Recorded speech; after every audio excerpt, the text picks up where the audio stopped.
Christopher Columbus Spain के राजा से मिलकर किसी और रास्ते की तलाश करने की बात कही और व्यापार करने के लिए किसी और दुनिया की खोज में समंदर के सफर पर निकल पड़ता है। स्पेन के लोग अमेरिका की तरफ आते गए और वहां के लोगों को मारकर अपना एम्पायर खड़ा करते गए। यहाँ तक तो पिछले 1000 सालों से मुस्लिम एम्पायर ही सुपर पावर हुआ करता था, बट अमेरिका की डिस्कवरी के बाद मुस्लिम साम्राज्य की असली तबाही शुरू हो जाती है।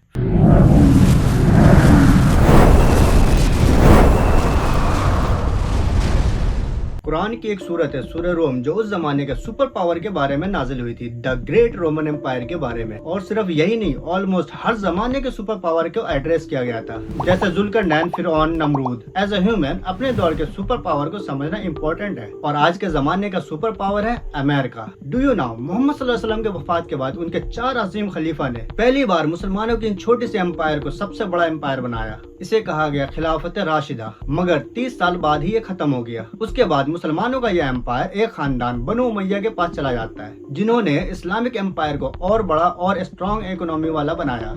लेकिन इसी बनु उमैया के दूसरे बादशाह यज़द बिन माविया के दौर में करबला में कत्लेआम हुआ और मोहम्मद सल्लल्लाहु अलैहि वसल्लम के खानदान समेत बहुत सारे मुसलमानों को शहीद कर दिया गया। उसके बाद 70 सालों तक उमैया खानदान से कोई भी बादशाह नहीं छीन सका।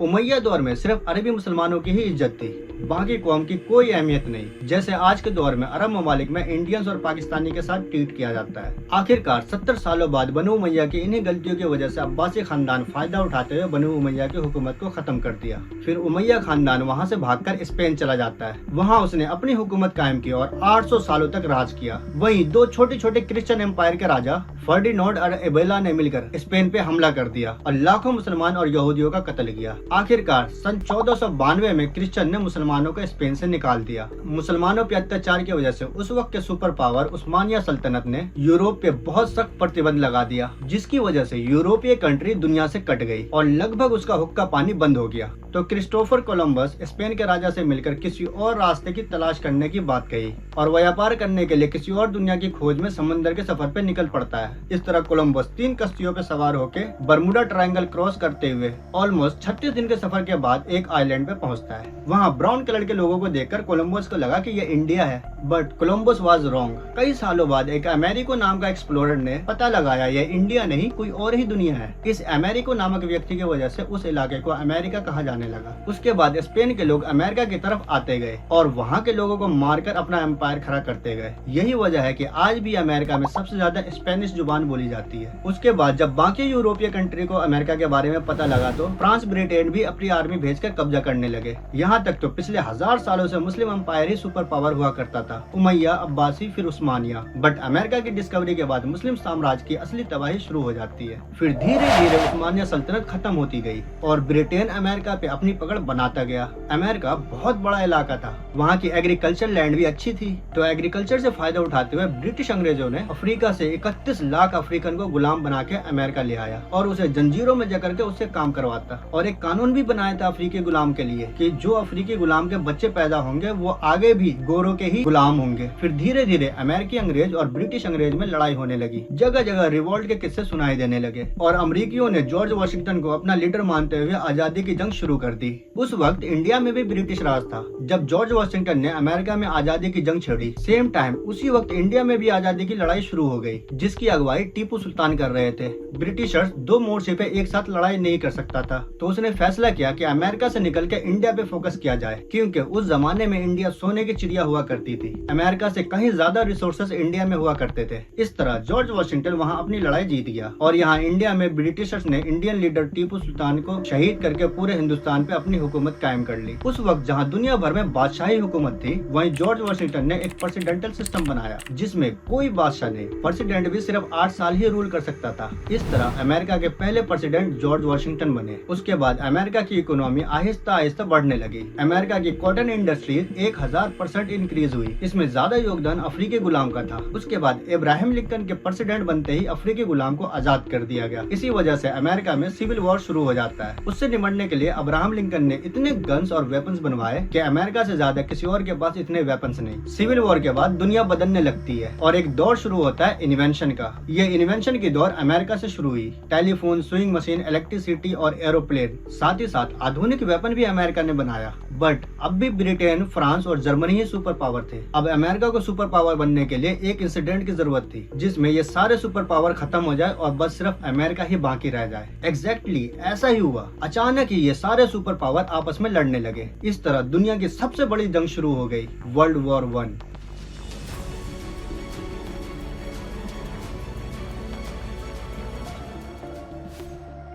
जब इस वर्ल्ड वॉर 1 में पूरी दुनिया आपस में लड़ रही थी तो अमेरिका चुपचाप वेपन्स बना के पूरी दुनिया को सप्लाई कर रहा था। वर्ल्ड वॉर खत्म होने के बाद पूरी दुनिया की इकोनॉमी क्रैश कर गई। बस एक ही स्टेबल इकोनॉमी वाला मुल्क रह गया था, वो था अमेरिका और उसकी बढ़ती हुई डॉलर की वैल्यू। डॉलर की बढ़ती हुई वैल्यू ने दुनिया भर के इन्वेस्टर को अपनी तरफ खींचा और दुनिया भर से लोग अमेरिका में इन्वेस्ट करने लगे। इस तरह अमेरिकी करेंसी दुनिया भर में बहुत तेजी से ग्रो करने लगी। उस वक्त अमेरिका अपनी पीक पे था। फिर एक वक्त ऐसा आया जब अमेरिका की इकोनॉमी क्रैश कर गई। उस वक्त दुनिया के दूसरे हिस्से में एक शख्स का उदय हुआ जिसका नाम था एडोल्फ हिटलर। एडोल्फ हिटलर ने जर्मनी के लोगों के दिलो दिमाग पे अपनी छाप छोड़कर जर्मनी का सबसे बड़ा लीडर बन गया और सबसे पावरफुल भी। फिर उसने पोलैंड पे हमला कर दिया। इस तरह अगेन दुनिया में दोबारा जंग शुरू हो गई जिसे कहा गया वर्ल्ड वॉर 2।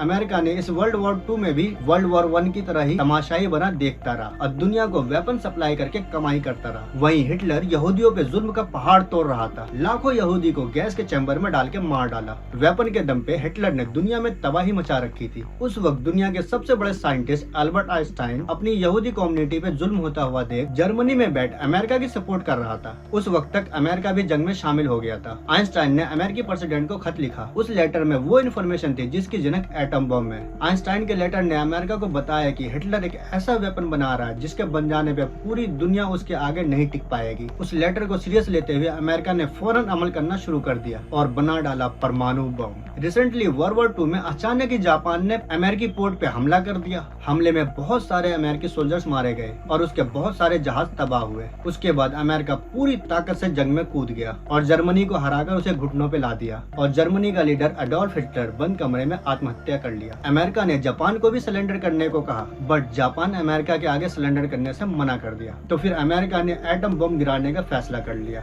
और सुबह 8 बजे पहला एटम बम जापान के हिरोशिमा पे गिरा दिया जिससे उसी वक्त 70,000 से ज्यादा लोग मारे गए। फिर दूसरा एटम बम नागासाकी पे गिरा दिया जहां उसी वक्त 40,000 लोग तरफ तरफ के मारे गए। उसके बाद जापान को अमेरिका के आगे सरेंडर करना पड़ा। फिर दुनिया भर की सारी कंट्री ने अमेरिका के आगे अपना सर झुका दिया। इस तरह अमेरिका ने वेपन्स और इन्वेंशन के दम पे दुनिया पे अपनी धाक जमा ली। इस वक्त तक अमेरिका दुनिया का सुपर पावर है बट दुनिया में 2 मुल्क अब भी है जो अमेरिका को चैलेंज करता रहता है, रशिया और चाइना। वीडियो इन्फॉर्मेटिव लगी हो तो सब्सक्राइब करें।